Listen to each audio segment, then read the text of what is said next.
Alors, Alphonse Maboussou, vous parliez également du raffinage gratuit à départ de la nébuleuse Coraf. Comment ça se passe? Oui, mais ils ont 20 millions de barils. Dans une partie des 20 millions de barils, ils envoient de Ngeno, ils tirent, ils envoient une partie de la production au terminal, à la raffinerie, qui raffine pour eux gratuitement, puisque les installations sont de la raffinerie. Et normalement, une fois qu'ils ont raffiné, à l'exportation, ils doivent payer une taxe, voilà, comment on appelle, de 3% aux douanes, équivalent à plus ou moins 138 milliards de francs CFA pour ce qu'ils avaient pu engranger de 2012 à 2018. Ces gens-là ne payent ni taxes, ni rien du tout à l'État. Mais l'argent même des douanes est sorti, mais c'est jamais arrivé au bureau des douanes. Tu vois. Ils se sont partagés.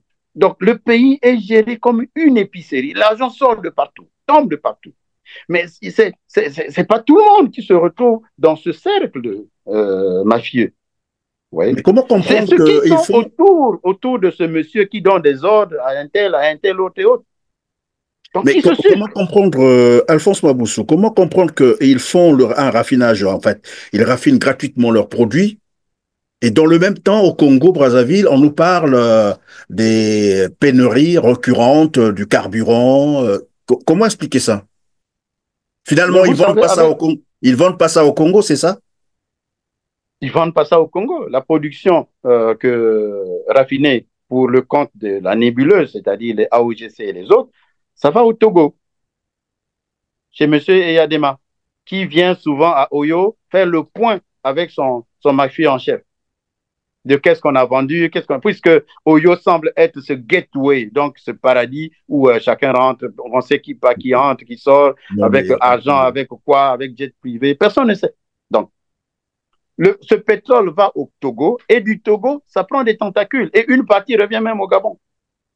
donc vous Et êtes en train de dire, ce vous, pétrole au Gabon, aujourd'hui, est vendu à moitié prix par rapport au prix du Congo. donc vous êtes en train de dire, Alphonse Maboussou, que ce pétrole qui est raffiné gratuitement à la raffinerie de Pointe-Noire, donc au Congo-Brazzaville, est exporté au Togo et c'est le Togo qui vend ce pétrole pour venir rendre compte à Oyo, chez Sassou Nguesso. Bien. Voilà.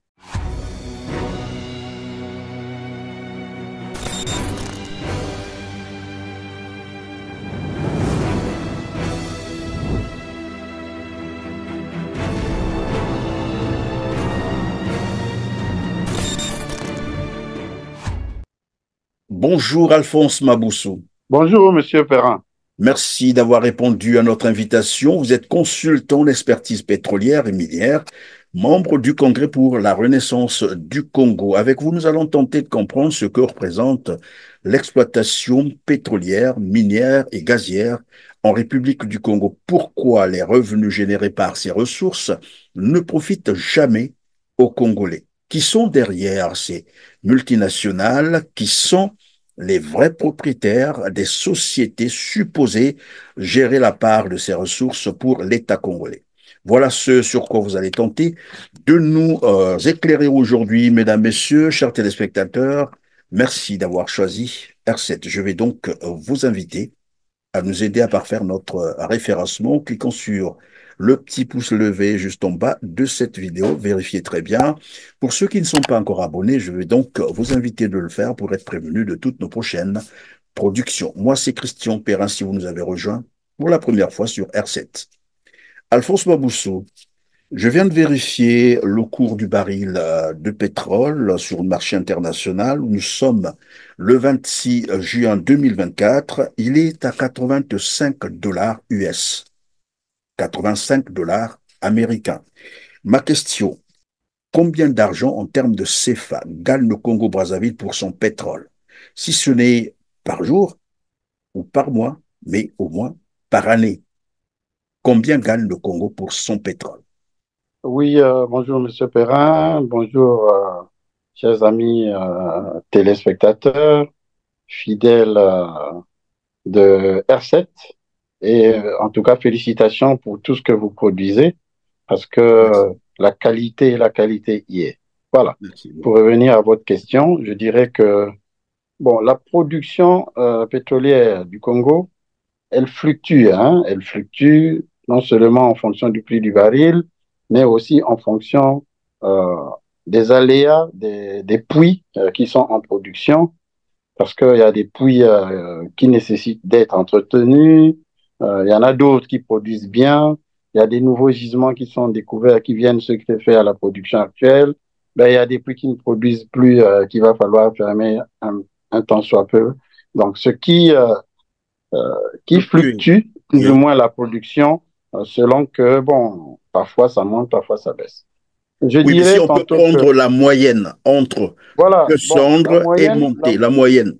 la moyenne de la production de la part qui revient au Congo aujourd'hui, qui est enregistrée dans le budget du Congo, aussi entre 755 milliards et 1080, 1100, 1200 milliards de francs CFA année.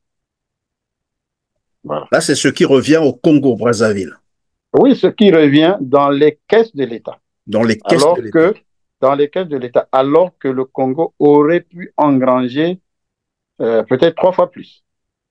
Tout le reste va chez l'Enguesso. Et donc, 3 fois plus, on est là dans Voilà. l'ordre de 2000 milliards, Oui, autour de même plus, hein, même plus. Tout même le reste plus. va dans les caisses d'Enguesso. Hein, je vais vous expliquer. Et donc, les 755 milliards par année, c'est ce qui est censé atterrir au trésor public du Congo-Brazzaville. Tout à fait, tout à fait. C'est ce qui est dans le budget de l'État. Ça fluctue hein, entre 755 et 1080, 1100, 1200, autour de cela. Mais Je vais...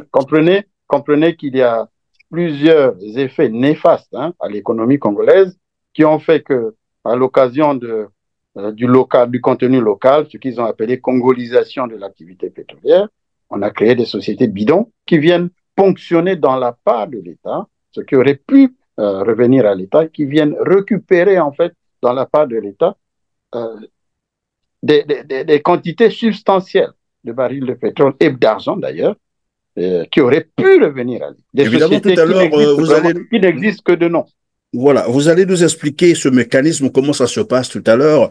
Mais je voulais juste rappeler à nos téléspectateurs que le Congo-Brazzaville est un petit pays qui compte à peine à 6 millions d'habitants, 6 millions d'âmes. Et lorsque je regarde ce montant, même quand il y a fluctuation, vous avez dit tout à l'heure, en moyenne, le Congo peut gagner 755 milliards par année.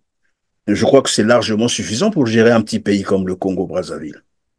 Oui, mais bon, il y a aussi des problèmes de gouvernance. Si le Congo était réellement bien géré avec les autres ressources, il n'y aurait naturellement pas de problème. Mais vous savez que l'amateurisme, la gabegie sont devenus des règles de gestion au Congo, ce qui fait que bon, l'argent se retrouve dans la rue, dans les poches des gens, dans les bas de laine, partout. Alors que, avec une orthodoxie financière, l'État aurait pu permettre de faire face à ses obligations sans embâche. Et lorsque, je ne sais pas si vous l'avez suivi, le Premier ministre Anatole Koliné Makosso et aussi Denis Sassou Nguesso venaient de le réitérer devant les étudiants en Russie, que le Congo n'a plus d'argent. Il n'y a plus d'argent au Congo. Il n'y a pas d'argent pour assurer l'eau potable, l'électricité, la stabilité de l'électricité, payer les retraités, payer les salariés. Il n'y a plus d'eau, il y a plus d'argent. Voilà, il n'y a plus d'argent. Comment vous comprenez ça? Le Congo, c'est comme une entreprise. On ne peut pas tout d'un coup comme ça dire qu'il n'y a plus d'argent. Où est passé l'argent? Il y a 133 000 milliards qui sont planqués dans les paradis fiscaux. Que ces gens-là ont, en la faveur des municipalisations d'accélérer, de tout ce qu'on a pu faire comme augmentation des effectifs des fonctionnaires, avec des fonctionnaires fictifs, avec des analphabètes dans l'administration, les douanes et les administrations financières qui ont vu leurs effectifs augmenter pour un rien, alors que c'est du personnel fictif. Donc, tout, tout, tout, tout cet argent que l'État paye systématiquement chaque année à, à ceux qui gouvernent le Congo, fait que ça laisse un trou béant. Ce qui fait que 133 000 milliards sont planqués dans les paradis fiscaux. Vous avez aujourd'hui la fonction publique qui navigue, dont les effectifs naviguent autour de 73 000 fonctionnaires. mais dont le budget est de 379 milliards. 379 milliards par an. C'est beaucoup d'argent. Combien de fonctionnaires y a-t-il réellement au Congo? Mais dans ces 73 000 fonctionnaires, la moitié, c'est des fonctionnaires fictifs, dont les revenus reviennent aux dignitaires. Et l'autre moitié, dans l'autre moitié, on peut diviser encore par deux. La moitié de l'autre moitié, c'est des malafoutiers, c'est des analphabètes, c'est des gens qu'on a fait venir du village pour gagner Ça veut leur dire retraite. qu'ils ne sont des gens qu'on a fait venir, mais qui ne sont pas productifs, c'est ça. Qui ne font du tout, du tout. Il faut professionnaliser l'administration. Vous verrez que l'État fera des économies. Et les mêmes qui gouvernent le Congo aujourd'hui, ce sont les mêmes qui ont des entreprises qui siphonnent l'argent de l'État à travers des marchés fictifs. Et pendant que vous parlez, Des marchés comment on appelle, dans des cahiers des charges ont été augmentés, multipliés par N pour siphonner l'État, en fait. Le Congo, c'est comme un éléphant dont chacun vient avec son couteau, prend sa part et s'en va. Voilà. Sassou Nguesso lui-même appelle ça le gibier. Pour lui, le Congo, c'est un gibier qu'il a attrapé, qu'il veut protéger, que personne ne prenne ça. Alors, lorsque vous parlez des fonctionnaires fictifs, ça me rappelle un peu l'enquête qu'avait menée Sylvain Villard, je crois, le Canadien, au CHU, où il avait identifié non seulement les 270 ou 250 agents qui avaient des faux diplômes, mais il y avait également 150 agents fictifs, c'est-à-dire des gens qu'on payait, mais qui n'existent pas. Et donc, lorsque vous rappelez ça, évidemment, on se rend compte que finalement, ces pratiques sont à tous les niveaux de l'administration congolaise. Alors, Alphonse Maboussou. Monsieur Perrin, avant de continuer, vous Oui. avez parlé des effectifs au niveau du CHU. Je peux ouvrir une brèche au niveau de la gestion du médicament, où il y a aussi un scandale énormissime. Et à tous les niveaux du Congo, comme ça, il y a des goulots d'étranglement. Alors, je vous laisse continuer. Voilà. Alors, finalement, c'est un système qu'on a établi comme ça au Congo-Brazzaville pour je ne sais pas quel objectif, finalement. Ben, la politique de la terre brûlée, hein. Voilà. Vous voulez me déranger, ben, vous n'aurez pas les moyens pour m'atteindre. Voilà tout. Vous trouverez un Congo exsangue. Mais le Congo peut Alors, se redresser. dans la logique, si on croyait à ce que Anatole Colinet Makosso a déclaré dernièrement, qu'ils sont en train de payer, de rembourser la dette, ce qui fait qu'il n'y ait plus d'argent pour payer les salaires, les pensions, les bourses, pour améliorer les services publics, tout ça, il n'y a plus d'argent pour ça. Et d'ailleurs, la santé, vous savez ce qu'elle est devenue au Congo. Est-ce qu'on peut comprendre ça?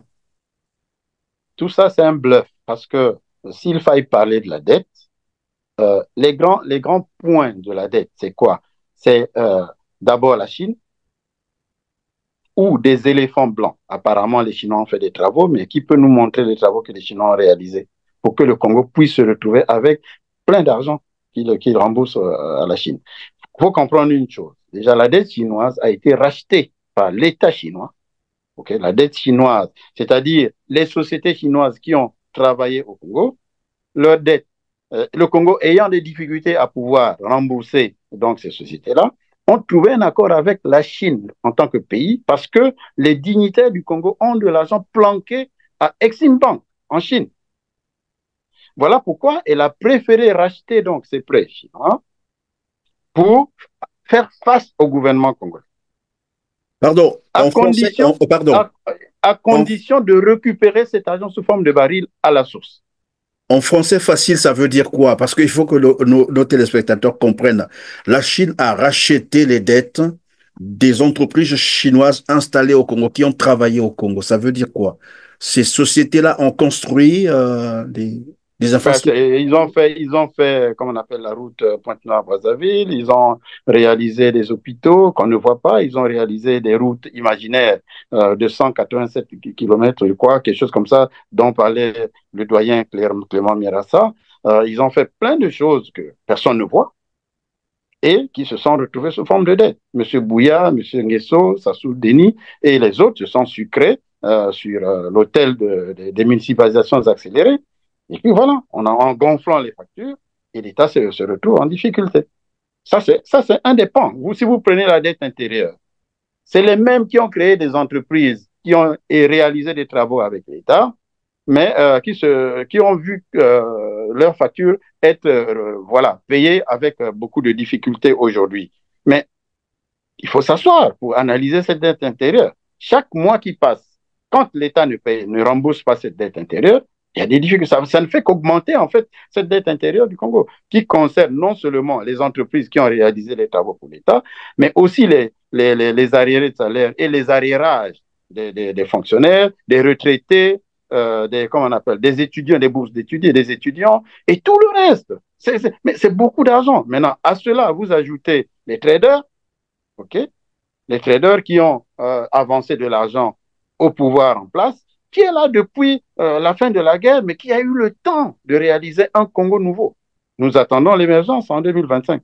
C'est dans quelques mois. On va voir Oui, mais à quoi ça va l'émergence ressembler. d'ici à 2025, Ouais. on nous annonce plutôt qu'il n'y a plus d'argent dans les caisses, on ne peut plus payer, même les salaires, on ne peut plus payer. Alors, est-ce qu'il faut encore attendre l'émergence? Bref. Alors, Alphonse Maboussou, on va comprendre évidemment avec vous où va l'argent du Congo-Brazzaville.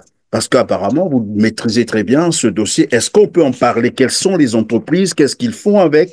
Et lesquelles sont à la tête de ces entreprises pour que le Congo comprenne lesquelles ont pris les ressources naturelles, par exemple, du Congo en otage. Je vais me focaliser dans un peu, enfin, pour le moment, je vais me focaliser sur les hydrocarbures. Les hydrocarbures, Euh, oui. voilà. La production totale du Congo, OK, avoisine les 120 millions de barils par an. 120 millions de barils par an, ça équivaut à plus ou moins 6 655 milliards de francs CFA. 6 655 milliards de francs CFA. Bon, 120 millions de barils an, ça aussi, ça pose un problème parce que il y a beaucoup de choses à dire à ce sujet. Si la valorisation des bassins sédimentaires avait été faite par des experts congolais qu'on aurait pu former depuis Mathusalem, on aurait pu comprendre que le Congo ne produit réellement pas 120 millions de barils, produit 2 fois, 3 fois plus.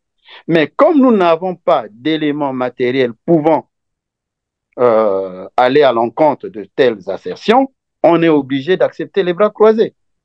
Aujourd'hui, il est question d'aller signer avec Bakou parce que nous avons une extra woman qui va signer des contrats à gauche et à droite de formation des cadres congolais à Bakou. Mais depuis plus de 27 ans que M. Sassou a gagné la guerre, où il a eu plein de productions venant du pétrole et du gaz. Qu'est-ce qu'il a fait de tout cet argent? Il aurait pu créer une école de formation des techniciens, d'ailleurs, oui, des manœuvres qualifiées, des techniciens supérieurs, des ingénieurs, des managers et aussi des managers de décision. Donc, il y a plusieurs paliers et plusieurs populations de personnes comme ça qu'il faille former. On ne va pas envoyer tout ce monde-là à Bakou. Et depuis toujours, le Congo a envoyé des gens à Bakou ou à l'Institut français de pétrole. Qu'est-ce qu'ils en ont fait, ces gens-là? C'est des gens qui sont formés au rabais parce que le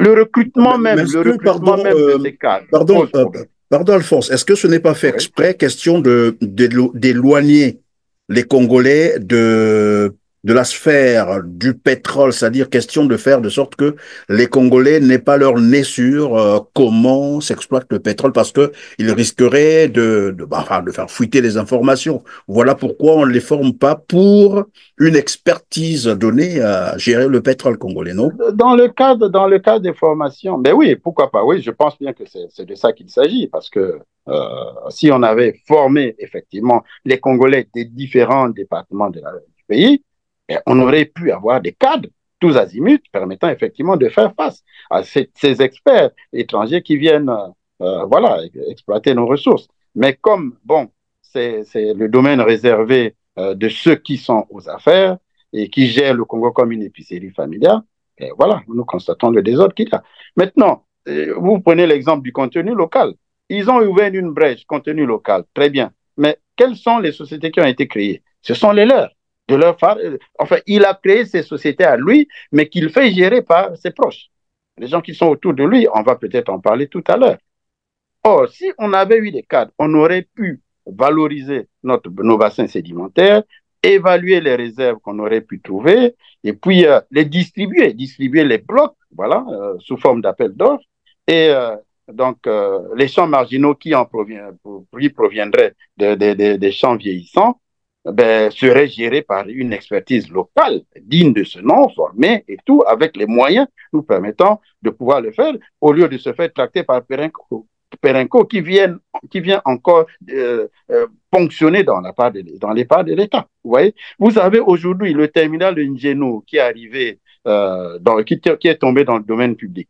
Pour qui peut mieux comprendre les productions qui proviennent des gisements, sinon que celui qui gère le terminal de Ngeno, parce que toutes les productions y arrivent. Mais on prend comme la latitude de donner la gestion de ce terminal à Eni, à Total et à Perenco, comme pour flouer encore les Congolais. Ouais, donc nous-mêmes, pardon, Alphonse Baboussou, ce monsieur qui gère le Congo, il le fait sciemment parce qu'il sait qu'il a ses amis autour de lui et il dilapide les ressources du Congo comme tel. est-ce qu'à la date d'aujourd'hui, le Congo sait au moins exactement combien de barils sont produits? Ngangwe, zéro. Je vous Zéro. dis zéro. Ils s'en tiennent à ce qu'on leur présente. Alors que ils ont eu suffisamment de ressources leur permettant effectivement de gérer cette ressource comme de bons professionnels. Comme ça se passe en Angola d'ailleurs. Mais oui, je vous dis que je l'ai toujours dit dans mes précédentes émissions, la SNPC a un directoire d'une vingtaine de cadres, entre guillemets, parce que pour moi, ce n'est pas des cadres, qui émargent dans le budget de la SNPC à hauteur de plus d'1 milliard de francs CFA par mois de salaire. Alors que la Société nationale des pétroles culmine à 1900 milliards de dettes.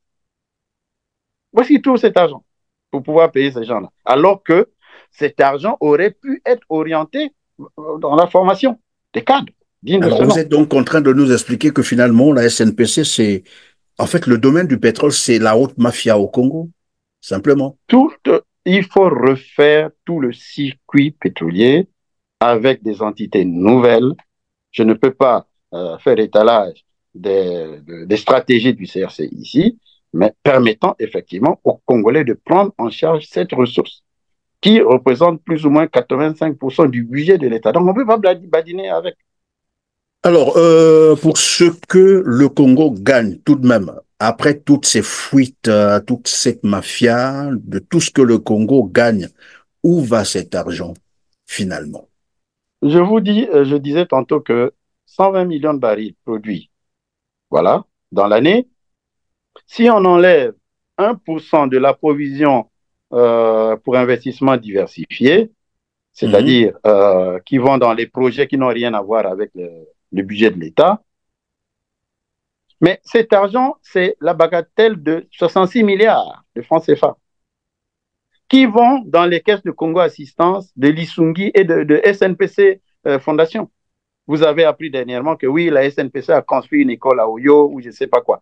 La SNPC n'arrive pas à s'auto-gérer déjà parce que incapable de se prendre en charge. Ils ne produisent quasiment rien. Et maintenant l'État leur a donné la latitude de pouvoir le représenter dans la gestion du pétrole du Congo. Et les voilà qui caracolent pour dire que oui, c'est eux qui construisent ceci, cela, alors que c'est pas leur dévolu. Ouais. Ils n'ont pas d'argent. Ils croulent sous le poids de la dette. Ouais. Donc, les Lisungi et les Congo Assistance, ce n'est pas eux qui devaient gérer cet argent. Cet argent devait intégrer le budget de l'État aussi et être utilisé sciemment. Voilà. C'est-à-dire la provision pour investissement diversifié. C'est de l'argent qui devait revenir de facto à l'État congolais, c'est ça? Qui revient à l'État, pas qui devait. De l'argent qui revient, c'est l'argent de l'État. Mais comme ils ont trouvé la latitude de mettre ça hors budget dans le cas des contrats de partage de production, ils ont fait usage comme ils peuvent. Congo Assistance, c'est pour madame, l'Isungi, c'est pour les enfants, et puis SNPC Fondation, c'est cette nébuleuse. Ouais.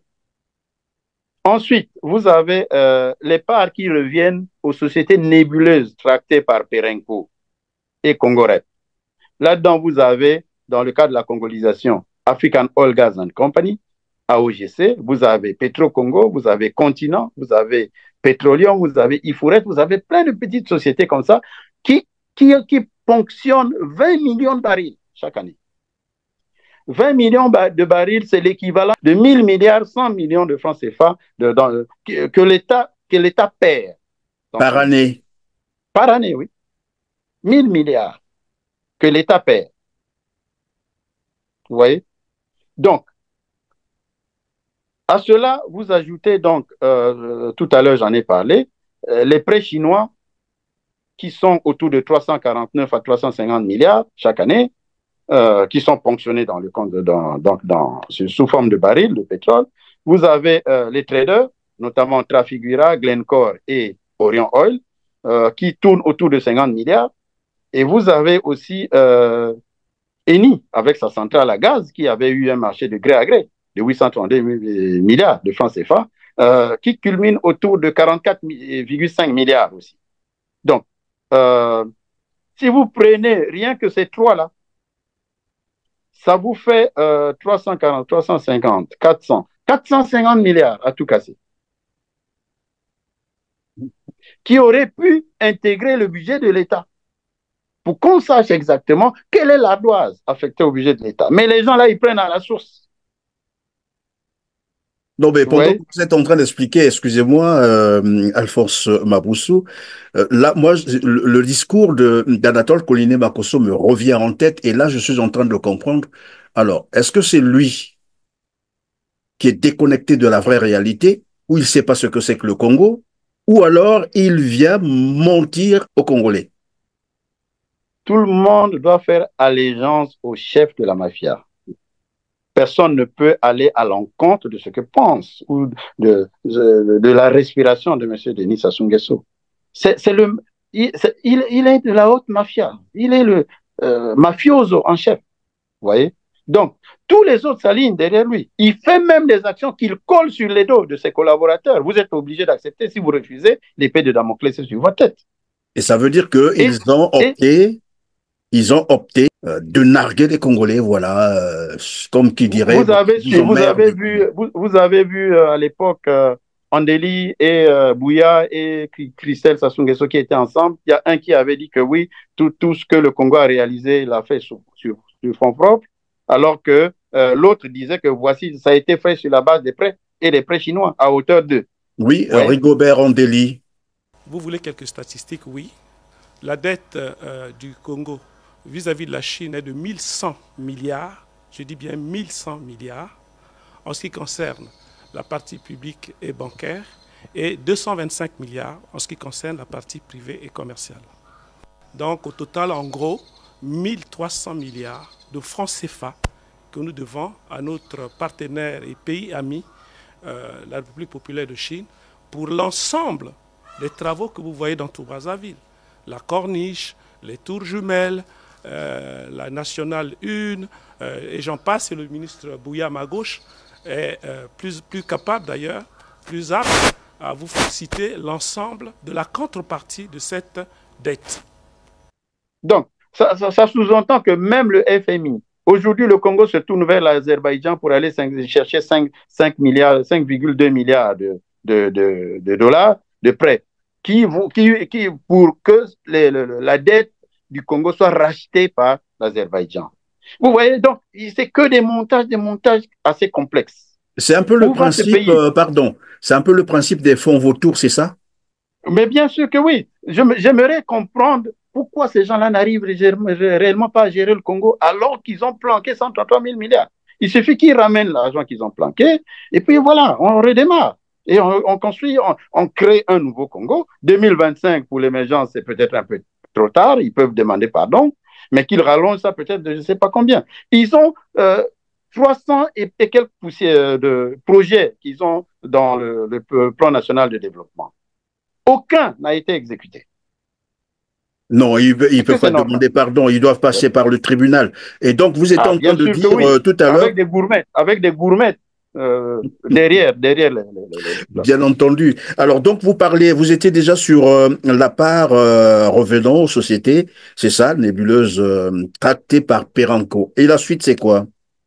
Ben, la suite, ce sont j'en ai parlé aussi, notamment comment on appelle? Les remboursements des prêts chinois. Tout ce qui est ponctionné à la source. Tout ce qui est ponctionné à la source, notamment les prêts chinois, aussi les traders et ENI.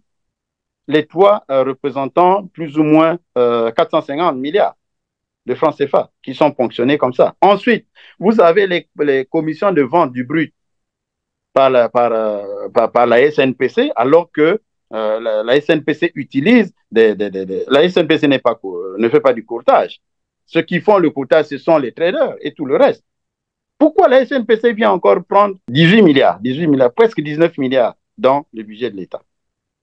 Ouais. En plus de cela, vous avez leur société qu'ils ont créée, la Socotram, qui prend une taxe maritime. Vous avez les banques qui prennent des frais, notamment leur banque à eux, la BGFI Bank, la Banque Postale, la Banque Sino-Congolaise pour l'Afrique, Afrexim Bank, UBA Bank. Dans toutes ces banques-là, ils ont des actions à hauteur de 11 milliards chaque année. Vous voyez les fuites de capitaux comme ça. Et en ce moment-là, comme la SNPC n'a pas été en mesure de former les cadres permettant de fournir à la raffinerie les 6 millions de barils dont la raffinerie a besoin pour raffiner donc le pétrole brut et produire les produits finis, offrir les produits finis aux Congolais, l'État ponctionne encore dans ses parts 6 millions de barils qui représentent plus ou moins la somme de 330 milliards. Vous voyez combien l'État perd. Et à la fin, l'État se retrouve avec 13 millions de barils, ce qui équivaut à plus ou moins 755 milliards.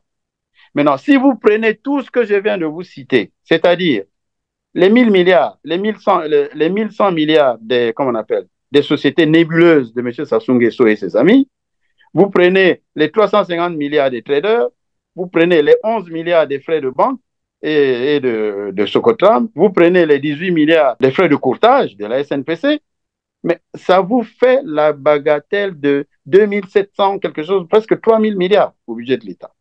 Les gens de la Banque mondiale, des institutions de Bretton Woods ne sont pas idiots pour comprendre que c'est vrai que le Congo, c'est une vache à lait. Tant pis pour vos mégestions. Nous, on se sert, on prend nos commissions comme il se doit. Voilà pourquoi ils signent avec le Congo. Mais sinon, le Congo, s'il fallait réellement signer avec le Congo, ceux que nous avons qui gèrent le Congo réellement aujourd'hui, ce n'est pas des gestionnaires. Oui, mais c'est quand même curieux parce que dans le même sens, moi j'ai suivi Denis Sassou Nguesso qui disait il ne croyait pas au FMI. Le FMI n'a jamais aidé un pays à s'en sortir de la crise. Et les mesures d'ajustement structurel telles qu'elles étaient dictées par le Fonds monétaire de la Banque mondiale et qui n'ont pas donné de bons résultats. Je ne connais pas de pays qui ait obtenu de bons résultats à travers d'ajustement structurel. Mais curieusement, il va encore mettre la tête là-bas. Et là, vous dites, évidemment, le FMI, c'est quoi? Ce sont des intérêts. Surtout que dernièrement, Total est venu encore annoncer, je crois, la découverte d'un autre puits de pétrole. Nous allons très bientôt, en fait, les appareils de forage sont arrivés ce mois-ci au Congo. Nous avons 2 appareils de forage, et notamment l'un qui va forer un puits qui est attendu sur le permis Marine 20, le puits Nyamou, qui est un beau prospect, donc nous espérons pouvoir revenir dans 4 mois, annoncer une jolie découverte au Congo. C'est sûr et certain que le FMI veut mettre aussi son nez là-bas, et c'est l'argent qui va partir comme ça, comme d'habitude. Les Congolais ne tireront jamais profit de cela. J'ai l'impression que le Congo est victime aussi d'un complot international. Le Congo est victime, le Congolais est plus victime de la forfaiture et de la léthargie du peuple congolais. Parce que y en a qui attendent apparemment 2026 ou je ne sais pas quoi. Oui, le prochain. Il faut arrêter le cirque à un moment donné. Il faut que ça s'arrête. Sinon, nos petits-enfants seront sacrifiés. Parce que les nôtres, les enfants sont déjà sacrifiés et plusieurs générations ont été sacrifiées.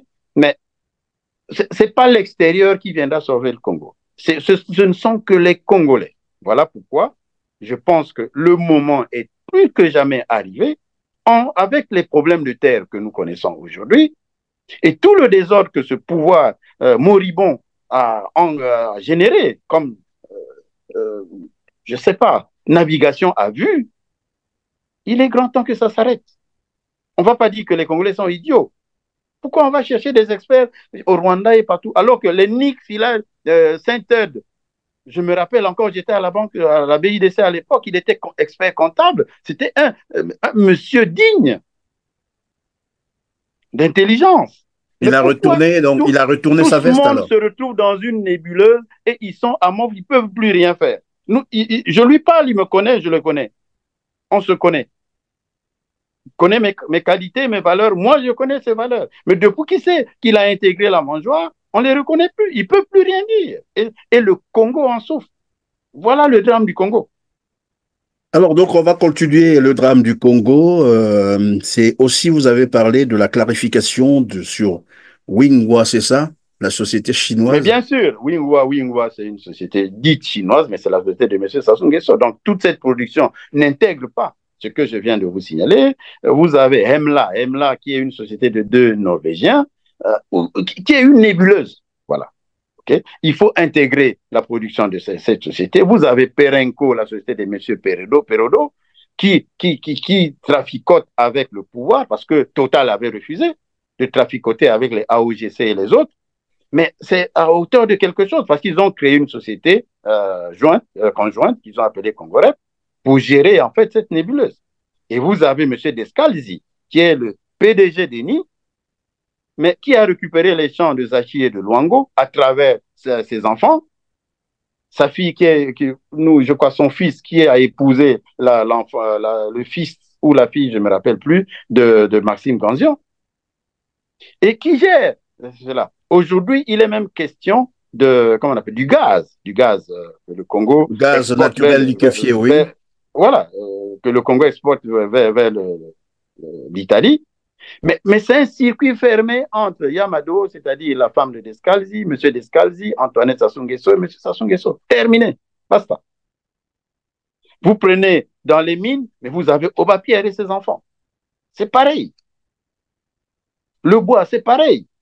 Matondo sert juste de paravent, mais ce sont les affaires de M. Sassou avec les Chinois, avec je ne sais pas qui encore, les Malaisiens et tout le reste. Évidemment, lorsque vous parlez de Pierre Oba, nous avons ici les éléments, les autorisations d'exploitation de l'or, du diamant accordées à ses enfants. Donc, tous ces enfants exploitent l'or, le diamant au Congo, sa femme également. En fait, c'est devenu une affaire de famille. Vous savez, il y a 100 contrats comme ça, 100 contrats, des petits contrats qu'on donne, des petites concessions aux gens comme ça, voilà, des petites sociétés, mais qui ne rendent compte à personne. Qu'est-ce qu'ils en tirent? Personne ne sait. Il n'y a que Oba-Pierre qui sait. Un pays ne peut pas être géré comme ça. C'est un circuit fermé. Pourquoi on fait souffrir les Congolais? Alors que nous sommes tous de passage et nous voulons avoir une vie digne quand même sur cette terre des hommes. Et laisser quelque chose aussi à la progéniture. Alors, tout à l'heure, vous disiez que Total n'a pas voulu composer avec les sociétés comme AOGC. Pour quelles raisons concrètement? Ils sont cotés à la bourse de New York. Donc, dans le cadre des FCPA, Foreign Company, FCPA, Foreign Company Protocol Act, voilà, ils ont refusé. Voilà. Ils ne veulent pas se mouiller. Non, ils n'ont pas voulu se mouiller, surtout que les conditionnalités d'accès de ces sociétés-là sont louches. Orion Oil n'a pas de bureau à Brazzaville. C'est-à-dire? Continent a un bureau, route, comment on appelle, route de la base. Y a-t-il un immeuble par rapport à tout l'argent que Continent engage avec Yaya Moussa? Il y a un bureau visible, un siège visible où on voit que Yaya Moussa, Yaya Moussa, c'est l'ancien fonctionnaire du FMI, Yaya Moussa. Ancien fonctionnaire du FMI. Il a un autre bureau au Delaware. Il a un autre bureau au Delaware. Donc, aux États-Unis, un paradis fiscal. Ouais. Donc, ça veut dire que Yaya Moussa, pardon, ça veut dire que Yaya Moussa a été coopté par les Nguesso, c'est ce que ça veut dire, finalement. Mais bien sûr que oui. Bien sûr que oui, y compris les Strauss-Kahn et tout le reste. Hein, les Jean-Luc Olivier ou Jean-Yves Olivier, tout ce monde-là, qui se sucent sur le pétrole congolais, l'argent du Congo. Et les Congolais, eux, ils tirent le diable par la queue. Et on vous ment, oui, le pays en banqueroute et tout. Mais l'argent du Congo est parti où? Vous avez planqué l'argent et tout le monde sait que ces gens-là ont planqué l'argent. Voilà pourquoi aujourd'hui, ils sont en train apparemment de signer quelque chose comme des accords de défense avec la Russie. Monsieur Poutine, c'est un homme digne. Il faut qu'il comprenne et qu'il sache qu'il a affaire à un bandit, à un mafieux. Mais les Congolais, demain, mettront une croix sur tout ce désordre, tous les contrats qu'il va signer avec quiconque. Les Congolais en mettront un trait parce qu'on ne peut pas gérer une république comme il est en train de le faire. Les Rwandais viennent parler des problèmes des terres, on a acheté des terres, mais eux-mêmes, ils ont des dispositions dans leur constitution interdisant aux étrangers d'acheter des terres chez eux. Mais pourquoi ils viennent faire le contraire de ce qu'eux, ils prennent comme disposition chez eux, chez autrui? Alors que normalement, dans ce genre d'accord, il devait avoir une réciprocité. Oui, une sorte de réciprocité. Donc, vous voyez, on en a tellement parlé que on ne va pas se limiter aux terres. Il faut maintenant chasser ces gens-là, leur demander des comptes parce que le Congo n'a pas eu la chance d'avoir à engranger autant de ressources que depuis que M. Sassou Nguesso est revenu aux affaires depuis en 1997. Alors, Alphonse Maboussou, vous parliez également du raffinage gratuit à départ de la nébuleuse Coraf. Comment ça se passe? Oui, mais ils ont 20 millions de barils. Dans une partie des 20 millions de barils, ils envoient de Ngeno, ils tirent, donc ils envoient une partie de la production au terminal, à la raffinerie, qui raffine pour eux gratuitement, puisque les installations sont de la raffinerie. Et normalement, une fois qu'ils ont raffiné, à l'exportation, ils doivent payer une taxe, voilà, comment on appelle, de 3% aux douanes, équivalent à plus ou moins 138 milliards de francs CFA pour ce qu'ils avaient pu engranger de 2012 à 2018. Ces gens-là ne payent ni taxes, ni rien du tout à l'État. Mais l'argent même des douanes est sorti. Mais c'est jamais arrivé au bureau des douanes. Tu vois. Ils se sont partagés. Donc, le pays est géré comme une épicerie. L'argent sort de partout, tombe de partout. Mais c'est pas tout le monde qui se retrouve dans ce cercle de mafieux. Ouais. Mais comment comprendre c'est ceux qui sont autour de ce monsieur qui donne des ordres à un tel, autre et autre. Donc, mais comment comprendre, Alphonse Maboussou, comment comprendre qu'ils font un raffinage, en fait, ils raffinent gratuitement leurs produits, et dans le même temps, au Congo-Brazzaville, on nous parle des pénuries récurrentes, du carburant. Comment expliquer ça? Finalement, ils vendent pas ça au Congo. Ils vendent pas ça au Congo, c'est ça? Ils vendent pas ça au Congo. La production raffinée pour le compte de la nébuleuse, c'est-à-dire les AOGC et les autres, ça va au Togo, chez M. Eyadema, qui vient souvent à Oyo faire le point avec son mafieux en chef de qu'est-ce qu'on a vendu, puisque Oyo semble être ce gateway, donc ce paradis où chacun rentre, on sait qui entre, qui sort, avec argent, avec quoi, avec jet privé, personne ne sait. Donc, ce pétrole va au Togo, et du Togo, ça prend des tentacules, et une partie revient même au Gabon. Donc, vous êtes en train de dire... Ce pétrole au Gabon, aujourd'hui, est vendu à moitié prix par rapport au prix du Congo. Donc, vous êtes en train de dire, Alphonse Maboussou, que ce pétrole qui est raffiné gratuitement à la raffinerie de Pointe-Noire, donc au Congo-Brazzaville, est exporté au Togo, et c'est le Togo qui vend ce pétrole pour venir rendre compte à Oyo, chez Sassou Nguesso. Voilà, tout à fait, vous avez compris. Et le Togo devient pays producteur de pétrole. Alors que ce pétrole provient du Congo. Ils n'ont pas de puits de pétrole là-bas. Ça fait mal. Hein? La façon dont ces gens-là gèrent le Congo, ça fait très, très, très mal. Mais il faut arrêter ça. On ne peut pas gérer une république comme ça. Ce qui fait qu'aujourd'hui, il y a des goulots d'étranglement partout. Même le FMI, bon, on l'a dit tout à l'heure, ils vont signer avec eux parce qu'ils ont besoin d'argent. Mais sinon, à partir du moment où ils voient que la dette ne fait que se creuser. Ils veulent trouver une société qui va racheter la dette. Comme ça, ils seront comme blancs et puis aller sur de nouvelles bases avec les institutions de Bretton Woods. Mais c'est l'arbre qui cache la forêt. Donc, parce qu'on va encore hypothéquer le pétrole. de toutes les explications que vous avez données, ce que j'ai compris, c'est que l'Nguesso, c'est le cas de le dire, à la tête Denis Sassou Nguesso lui-même, le chef mafieux, en fait main basse sur les richesses du Congo. C'est ça. Vous avez tout compris, voilà. C'est de ça qu'il s'agit, effectivement. Et les mêmes Et peuvent comment passer à la faire? télé pour venir expliquer aux Congolais qu'il n'y a pas d'argent. Aux C'est horrible. Congolais de leur demander des comptes. Vous avez vu, depuis que M. Sassou Nguesso est président de la République, voici bientôt 40 ans, est-il déjà passé une seule fois à la télé expliquer comment il gère les ressources du Congo? A-t-il eu une interview avec un journaliste ou je ne sais pas pour expliquer comptablement sa gestion? Il n'a de compte à rendre à personne. Il fait ce qu'il veut du Congo. Voilà pourquoi les autres se sont permis de l'affubler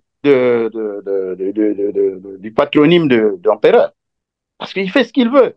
Il donne l'argent à qui il veut. Côte d'Ivoire, 100 milliards, Niger, 50 milliards et tout. Oui, tout à l'heure, vous avez dit que Orion Oil n'a pas ses bureaux au Congo-Brazzaville. Nous savons qu'à la tête de cette entreprise, c'est Lucien Ebata qui est en plus le conseiller au financement extérieur de Denis Sassou Nguesso. Mais comment il fonctionne finalement? Ses bureaux sont où? À Kinshasa et dans les paradis fiscaux. Dans les îles Vierges et partout. Hein. Voilà, il prend un jet, il arrive à Brazzaville, après il est parti. Voilà. Et c'est comme ça que ça se passe, malheureusement. Et c'est dommage. Hein. J'allais dire pauvre Congo alors. Finalement. Hélas, hélas, hélas, hélas. Mais ces gens-là, il faut bien qu'ils rendent des comptes. On ne peut pas laisser le pays sombrer comme ça, alors qu'il nous appartient à nous tous. À un moment donné, il faut arrêter ce cirque. Alors, nous allons terminer, Alphonse Maboussou, puisque l'heure est arrivée à la fin. Quelle conclusion tirer de tout ceci face à tous ceux qui viennent rabâcher les oreilles des Congolais pour leur dire qu'il n'y a pas d'argent pour de l'eau potable, il n'y a pas d'argent pour l'électricité, il n'y a pas d'argent pour la bourse, je répète ce qu'ils ont dit eux-mêmes, il n'y a pas d'argent pour payer les salaires, il n'y a pas d'argent pour payer les pensions, pour améliorer les conditions sanitaires, pour améliorer les conditions d'éducation au Congo-Brazzaville, il n'y a rien, en tout cas, il n'y a plus d'argent pour rien au Congo-Brazzaville. Qu'est-ce qu'on peut dire? Moi, je ne suis pas idiot. Voilà, je sors du référentiel de ceux qui pensent que voilà, on s'adresse à des moutons. Moi, j'en suis pas un. Je sais que le Congo a des ressources. Il suffit que l'on mette une sorte d'orthodoxie dans la gestion des finances publiques, faire la lumière sur les effectifs, le train de vie de l'État, les effectifs du personnel dans l'armée. Vous voyez, on recrute des Rwandais, on leur donne des noms congolais pour dire, voilà, on va organiser des recrutements, alors que ils les ont déjà fait. Et l'armée se retrouve pléthorique pour sauver les meubles de ceux qui pillent le Congo. Mais à un moment donné, il faut que ces gens-là rendent des comptes parce que le Congo appartient aux Congolais. Les autres qui viennent intégrer le Congo comme tel, on leur demandera leurs origines, on refera le recensement réel des vrais Congolais d'abord pour faire la lumière de la gestion et des ressources humaines, de toutes les ressources dont dispose le Congo pour aller vers le développement. Sinon, on va continuer à naviguer à vue. Et puis, tout cet argent qui se trouve planqué, il faut bien qu'on aille le chercher pour rebâtir le pays. Sinon, on va tourner en rond pour rien. Et maintenant, je suis en train de comprendre toutes ces sociétés qui auront pactisé avec le pouvoir, à un moment donné, il faut qu'on s'asseye pour se dire la vérité sur un certain nombre de choses. Il faut aller vers les réformes. Les réformes de la gestion du pétrole congolais, du gaz congolais, des mines, comment on appelle, des énergies. Il faut aller vers la construction des grands barrages, comme Sunda, comme Cholet, comme les autres. Il faut avoir des infrastructures routières et autres, aéroportuaires. Il faut avoir des centrales logistiques dans les grandes villes. Il faut aller vers l'agriculture pour renverser cette tendance comment on appelle, de la balance de paiement qui est déficitaire où on importe plus, on exporte moins, sinon que le pétrole et le bois. Il faut commencer à transformer nos matières premières localement pour donner du travail aux jeunes. Il faut avoir une culture d'ouverture pour permettre aux jeunes ou aux sociétés des Congolais, dans le cadre de la congolisation, d'accéder non seulement au crédit, comment on appelle, au marché de l'État, mais aussi faire de tous ceux qui sont dans les plantations et tout le reste, des actionnaires, dans l'agro-silvopastorat, et la sylviculture, l'agro-silvopastorat, l'halieutique et tout le reste. Pourquoi on ne peut pas transformer notre moukalou au Congo? Pourquoi on ne peut pas transformer notre misala au Congo et le vendre à l'extérieur? On a besoin des Rwandais pour faire ça. Croyez-vous? Ils viendront planter même les piments pour les Congolais. Alors, ils ont pris l'argent de l'État dans les 133 000 milliards. Ils ont pris l'argent qu'ils ont planqué. Ils ont intégré dans Crystal Venture pour dire que oui, c'est les fonds rwandais ou du FPR. Ce n'est pas l'argent du FPR, c'est l'argent des Congolais. Il faut.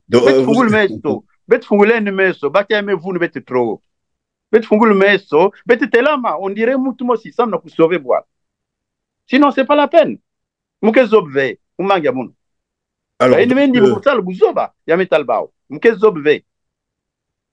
Alors, vous étiez en train de dire, pour vous, ces accords, en fait, c'est un arbre qui cache la forêt. En réalité, c'est une stratégie de blanchiment de capitaux, c'est-à-dire qu'on a pris l'argent des Congolais, pétrole, par exemple, et on est allé, voilà, planquer quelque part, et on veut revenir au Congo sous le label de Crystal Ventures. Mais regarde, ils vont signer des accords de défense avec la Russie. Le Congo en guerre avec qui? Pourquoi signer des accords de défense avec la Russie? Est-ce que c'est congru? C'est congru tout ça? Il y a quel problème que ce monsieur-là a avec les Congolais? Pour qui dit là? Regarde, une délégation de 74 personnes d'une même région, dans un avion, allez, nous voici partis en Russie. Pour faire quoi? On déplace toute une présidence de la République, tout un gouvernement. C'est quoi ça? C'est quel désordre ça? Et aujourd'hui, ils se rendent compte que oui, on n'a pas pu faire une école de ceci, on n'a pas fait cela. Allez, c'est une extra woman qui arrive, François Joly, qui commence colmater les brèches. Mais c'est vous qui êtes aux affaires. Qu'est-ce qui vous a empêché d'imaginer, de faire ce qui est dans votre imaginaire pour que le Congo soit développé? Mais c'est vous. Donc, l'incompétence, c'est vous qui la caractérisez. Il ne faut pas mettre ça sur le dos des Congolais. Voilà tout. Je suis outré parce que le Congo ne peut pas se gérer comme une épicerie familiale. Malheureusement. Alors, c'est la fin de cette émission, Alphonse Maboussou. Et donc, si j'ai bien compris, Denis Sassou Nguesso, non seulement qu'il a gâché la vie de plusieurs générations des Congolais, mais il a aussi perdu du temps aux Congolais le Congo pouvait devenir un petit Qatar, comme disait d'ailleurs un politique congolais qu'on pouvait faire du Congo une petite Suisse. C'est le cas de le constater qu'il y a eu beaucoup d'argent, mais tout l'argent a été dilapidé. Alors, je vous laisse donc conclure en quelques mots et ça sera la fin de l'émission. Il y a toujours de bons espoirs. C'est bien que les catholiques soient revenus sur le droit chemin pour reconnaître que oui, les affaires des terres, le Congo est indivisible. Les articles de la Constitution congolaise sont clairs à ce sujet. Mais le doyen Clément Mirassa est allé en long et en large pour expliquer aux Congolais toutes ces choses-là et pas mal d'autres encore. Il faut garder de bons espoirs parce que nous sommes tous de passage, mais nous voulons quand même laisser léguer aux générations à venir un Congo bien, voilà, pas celui qu'on nous offre aujourd'hui. Les gens savent qu'ils trichent, mais ils jouent avec, vous voyez, les scènes qui se passent au Sénat et tout le reste entre le gouvernement et le Sénat et tout, mais c'est la même famille politique. Mais sauf que, quelque part, ils ne s'accordent même plus. Pourquoi? Parce que c'est trop ouvert, le chaos. On va continuer à mentir jusqu'à quand? Mais au peuple de prendre toutes ses responsabilités, vraiment toutes ses responsabilités pour arrêter tout ce cirque. On n'en a vraiment pas besoin. Plus besoin du tout. Parce qu'il y a des goulots d'étranglement partout. Le pays ne saurait être géré comme ça. Merci Alphonse Maboussou d'avoir été avec nous sur R7. Je rappelle que vous êtes consultant en expertise pétrolière et minière. Vous êtes également membre du Congrès pour la Renaissance du Congo. En tout cas, merci d'avoir disposé ce temps pour nous. C'est moi qui vous remercie. Je vous en prie, mesdames, messieurs, c'est la fin de cette émission. Comme d'habitude, cliquez sur le petit pouce en l'air juste en bas de cette vidéo. Aidez-nous à partager cette interview pour atteindre un plus grand nombre de téléspectateurs et dites-nous en commentaire ce que vous pensez de cette émission. Sur ce, on se dit au revoir et à très bientôt. Merci.